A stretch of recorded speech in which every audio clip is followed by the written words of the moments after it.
March 1975, Baton Rouge, Louisiana. Elvis is in the middle of Can't Help Falling in Love when a woman's scream cuts through the arena. A young soldier in a wheelchair is dying, and he has one final request. March 1975. If you remember March 1975, you remember it was a hard time for America. The Vietnam War had just ended with the fall of Saigon. Soldiers were coming home to a country that didn't know how to welcome them. No parades, no celebrations, just confusion and sometimes anger. Young men who'd risked everything for their country were being ignored, even resented. They'd come home with physical wounds and invisible scars, and America wanted to forget the whole thing ever happened. Elvis understood this better than most celebrities. He'd served in the Army himself back in 1958. He knew what it meant to put on a uniform, to follow orders, to be away from home. He respected soldiers in a way that went beyond patriotic speeches. He actually cared. Pause. Ones.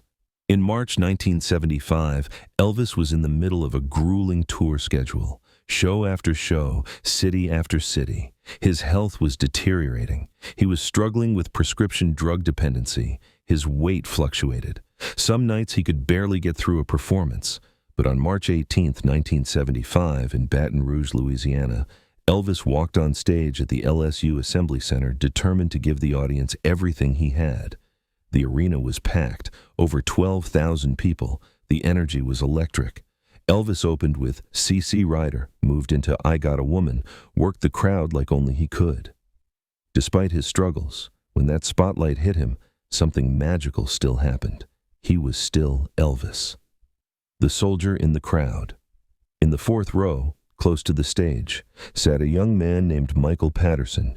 He was 22 years old, a Marine who'd served 2 tours in Vietnam.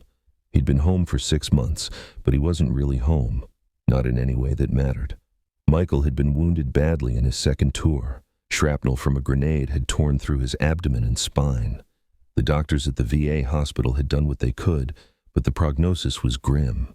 Stage 4 cancer, triggered by the injuries and the chemicals he'd been exposed to in Vietnam. They gave him maybe 3 months. Michael's mother, Sarah Patterson, was sitting beside him. She'd wheeled him into the arena herself, determined to give her son one good memory before the end. Michael had loved Elvis since he was a kid, had Elvis posters on his bedroom wall, had dreamed of seeing him perform someday. Sarah had spent her last savings on these tickets. 4th row, center section. Close enough that Michael could really see Elvis, could feel like he was part of something instead of just a dying soldier everyone wanted to forget. For the first hour of the concert, Michael was transfixed. Despite the pain, despite the exhaustion, despite knowing he was dying, he sang along to every song. Tears streamed down. His face during Love Me Tender. He smiled, really smiled, for the first time in months. But as Elvis began Can't Help Falling in Love, something happened. Michael started struggling to breathe. His body was giving out. Sarah could see it. She'd been a nurse before she'd become a full-time caregiver for her son. She knew what was happening. "Michael, we need to go," she whispered. "We need to get you to a hospital." "No," Michael gasped. "Please, let me hear him finish." The scream. Then Elvis does something that stops the entire concert. Elvis was halfway through Can't Help Falling in Love when Sarah Patterson couldn't hold it in anymore. Her son was dying right there in the arena, and she couldn't just sit quietly and watch it happen. "Elvis!" she screamed. "Please, my son is dying. He's a Marine. He came home to die." The arena went silent. Elvis stopped singing mid-verse. The band, confused, gradually stopped playing. 12,000 people turned to look at the woman standing in the 4th row, sobbing, one hand on her son's shoulder. Elvis walked to the edge of the stage, shielding his eyes from the spotlights, trying to see what was happening. "Ma'am, what did you say?" Sarah's voice was shaking but clear. "My son, Michael. He's 22. He served 2 tours in Vietnam. He's dying from his injuries. He has weeks, maybe days. All he wanted was to see you perform. Please, I don't know what I'm asking. He loves you so much." The security guards were moving toward Sarah, ready to escort her out, but Elvis held up his hand, stopping them. "Hold on," Elvis said into the microphone. His voice had changed, softer, more serious. Hold on, everybody. He looked at Sarah, then at the young man in the wheelchair beside her. Even from the stage, Elvis could see how sick he was, how young, how much pain he was in. Elvis turned to Joe Esposito, who was standing in the wings. Joe, get them backstage, now. Backstage. The concert went on hold. 12,000 people waited in confused silence as security helped wheel Michael Patterson backstage. Sarah followed, crying so hard she could barely walk. Elvis met them in the hallway behind the stage. Up close, Michael looked even younger. His Marine uniform hung loose on his thin frame. His face was gaunt, but his eyes were bright with wonder. "Sir," Michael whispered. His voice was so weak. "I'm sorry. We didn't mean to interrupt." "Son," Elvis said, kneeling beside the wheelchair so he was eye level with Michael. "Don't you apologize. Don't you dare. You served your country. You earned the right to interrupt anything you want." Pause. Michael started crying. "Nobody says that. Nobody thanks us. They just want us to go away." Elvis put his hand on Michael's shoulder. "I'm thanking you right now. You're a hero, you understand me? A hero." What the soldier whispers to Elvis changes everything. Michael looked at Elvis, tears streaming down his face. "Can I ask you something? It's going to sound stupid." "Nothing you ask is stupid, son." Could you sing How Great Thou Art for me? My mama used to sing it to me when I was little, before I went to war. I want to hear it one more time. From you." Elvis felt his throat tighten. How Great Thou Art was his favorite gospel song. The one that connected him to his mother, to his faith, to everything that mattered beyond the fame and the money and the spotlight. "Yes," Elvis said quietly. "I'll sing it for you. If you served in Vietnam, or if you had a family member who did, you remember what it was like to come home to an America that didn't want to acknowledge what you'd been through. Share your memories in the comments. And if these Elvis stories are showing you the man behind the legend, please subscribe." The return to stage Elvis walked back onto the stage alone. The crowd was restless, confused. Rumors were spreading through the arena. What was happening? Was the show over? Elvis walked to the microphone. "Ladies and gentlemen," he said, his voice carrying clearly through the arena. "I want to tell you about a young man I just met. His name is Michael Patterson. He's 22 years old. He's a United States Marine who served 2 tours in Vietnam. He came home wounded, and he's dying." The arena was dead silent. You could hear people breathing. "Michael's here tonight with his mama. He's backstage right now, and he asked me to sing a song for him. So that's what I'm going to do. This is for Michael Patterson and for every soldier who gave everything for this country and came home to people who didn't say thank you." Elvis nodded to the band.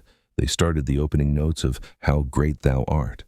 But Elvis didn't just sing it. He performed it with an intensity that people who were there said they'd never witnessed before or since. His voice soared. His emotion was raw.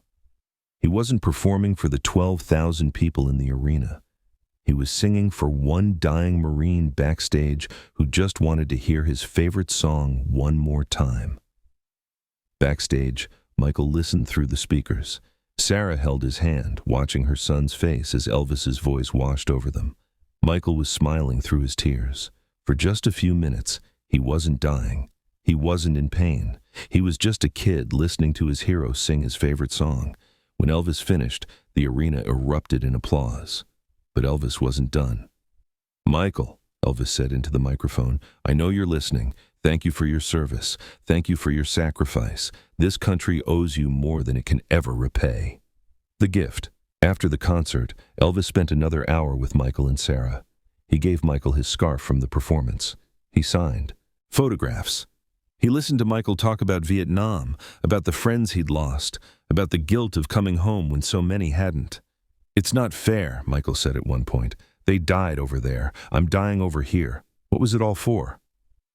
Elvis didn't have an easy answer. Nobody did. "I don't know, son. I really don't. But I know you did what you thought was right. You answered when your country called. That matters. That will always matter." Before they left, Elvis did something witnesses said surprised everyone. He pulled out his wallet and handed Sarah $5,000 in cash. "For medical bills, for whatever you need, please." Sarah tried to refuse. "Elvis, we can't." "Yes, you can," Elvis said firmly. "Michael earned this, not from me, from his country. I'm just the delivery system." Pause. Sarah took the money, sobbing. Michael shook Elvis's hand, gripping it tightly despite his weakness. "Thank you," he whispered. "Thank you for making me feel like I mattered." "You do matter," Elvis said. "Don't you ever forget that." The aftermath. By morning, the news spreads across every military base in America. Michael Patterson died 11 days later, on March 29, 1975. He died at home, in his childhood bedroom, wearing the scarf Elvis had given him. His mother said he'd been at peace those final days, that the concert, meeting Elvis, being acknowledged and thanked, it had given him something he desperately needed. The story of what Elvis did that night spread quickly. Local news picked it up, then national news. It was reprinted in military newspapers and read on bases across America and overseas. Suddenly, veterans who'd felt invisible started writing letters to Elvis. Hundreds of them. Thanking him for what he'd done for Michael, for recognizing their sacrifice when so many others ignored it. Elvis kept those letters, read every one, and he started incorporating moments into his concerts specifically for veterans.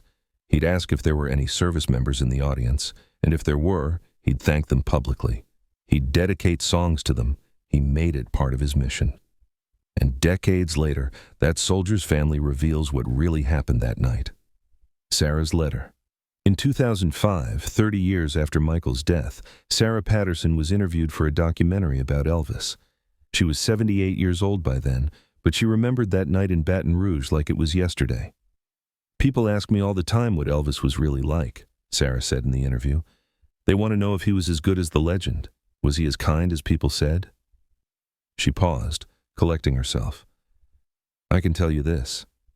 My son died 11 days after that concert, but those 11 days were different than the months before. Michael had been so angry, so bitter about what had happened to him, about coming home to a country that treated him like he was shameful, like Vietnam was something to forget, and veterans were reminders everyone wanted to avoid." Pause once. After meeting Elvis, something changed. Michael had been seen, had been thanked, had been told he was a hero by someone whose opinion mattered to him. "Elvis gave my son his dignity back." In those final days, Michael talked about the concert constantly, about Elvis kneeling beside his wheelchair, about hearing "How Great Thou Art" sung just for him. Sarah wiped her eyes. "Elvis Presley gave my son peace before he died. How do you thank someone for that? You can't. You just remember, and you tell the story. So people know that behind all the fame and the jumpsuits and the legend was a man who saw a dying soldier and stopped everything to make him feel valued." The bigger truth. Elvis performed over 1,000 concerts in his life. Some were brilliant, some were struggles, some nights he could barely get through the show.